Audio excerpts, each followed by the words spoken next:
Hi viewers, this is Kiran Kumar Reddy. Development అయిన ఏరియాలో roads వేయడం మీరు చూసింటారు. బట్ ఒక ఏరియా డెవలప్మెంట్ కోసమే రోడ్డు వేస్తున్న ఏరియాని మీరు ఎప్పుడైనా చూసారా? సో అదే ఈ Ratan Tata greenfield road. So ఒక ఏరియా గ్రోత్ అవ్వాలి అని అంటే ల్యాండ్ ఒక్కటే సరిపోదు. ఒక ఏరియా గ్రోత్ అవ్వాలంటే ఆ area connectivity main important.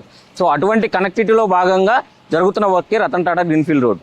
So ఈ రోడ్ వచ్చేసి రోడ్ కమ్ మెట్రో అనమాట ఇది. సో ఇది వచ్చేసి టోటల్గా మనకు 41.5 కిలోమీటర్స్ అయితే ఈ రోడ్ అనేది ప్రపోజల్ జరిగింది. ఆల్రెడీ రోడ్ వర్క్ అయితే స్టార్ట్ అయిపోయింది. సో మన ఈ రోడ్ చూసుకున్నట్లయితే రావిర్యాల ఎగ్జిట్ 13 నుంచి అమంగళ వరకు అయితే ఈ రోడ్ అనేది వర్క్ అనేది స్టార్ట్ అయిందనమాట. సో ఫస్ట్ ఫేజ్ 1 కింద తీసుకున్నట్లయితే మనకు రావిర్యాల నుంచి మీర్ఖాన్పేట్, అలాగే ఫేజ్ 2 తీసుకుంటే మనకు Meerkhanpet to Amangal. So phase 1 వచ్చేసి మనకు రిత్విక్ కంపెనీ స్టార్ట్ చేసింది, ఫేజ్ 2 అనేది L&T స్టార్ట్ చేసింది. రెండు కూడా మనకు ఎట్ ఎ టైం అయితే ఈ రోడ్ వర్క్ అనేది స్టార్ట్ అయిపోయింది అనమాట. సో మనకు అసలు ఈ రోడ్ ఇక్కడ ప్రపోజ్ చేయడానికి, ఈ రోడ్డు ఇలా ఇంత ఫాస్ట్గా స్టార్ట్ చేయడానికి కారణం మెయిన్ రీజన్ ఇక్కడ అనౌన్స్ అయిన 4th city. So already present మనకు ఫ్యూచర్ సిటీలో చాలా డెవలప్మెంట్ జరుగుతున్నాయి. ఆల్రెడీ మీకు రీసెంట్గానే సీఎం రేవంత్ రెడ్డి గారు FCDA బిల్డింగ్ ఓపెన్ చేశారు. కొన్ని ఆల్రెడీ ఇప్పుడు ఆన్గోయింగ్ ప్రాజెక్టులు అయితే రన్ అవుతున్నాయి. అవి డేటా సెంటర్స్ అవ్వచ్చు, కొన్ని ఇన్ఫ్రా అవ్వచ్చు. ఆల్రెడీ కొన్ని ప్రాజెక్టులు అయితే మనకు స్టార్ట్ అవ్వడం జరిగింది.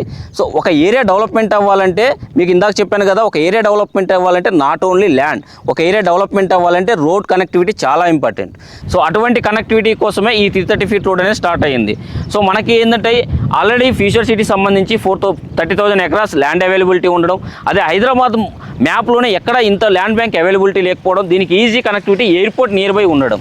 మీరు ఆల్రెడీ రోడ్డుకు సంబంధించిన డెవలప్మెంట్స్ చూశారు, రోడ్ సంబంధించిన ఇన్ఫర్మేషన్ మీకు ఆల్రెడీ ఇన్పుట్ ఇచ్చాను.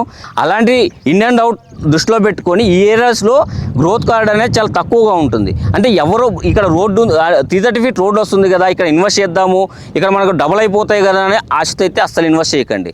సో ఎందుకంటే ఒక రోడ్డు డెవలప్మెంట్ అవుతుంది అనుకుంటే అక్కడ మనకు మైనస్ ఉంటాయి, ప్లస్ ఉంటాయి. సో మనకు 330 ఫీట్ రోడ్లో మనకి ఎక్కడ పడితే అక్కడ యాక్సెస్ లేదు కాబట్టి, సో ఇన్వెస్ట్మెంట్ పెట్టేటప్పుడు ఎప్పుడైనా సరే right way and right land అయితే చూస్ చేసుకోండి. సో అలాంటి రైట్ ఇన్వెస్ట్మెంట్, అలాంటి రైట్ ఆపర్చునిటీ మీకు కావాలనుకుంటే స్క్రీన్ పై స్క్రోల్ అవుతున్న నా నెంబర్కి కాంటాక్ట్ అవ్వండి. ఆ right way and right venture నేను మీకు చూపిస్తాను.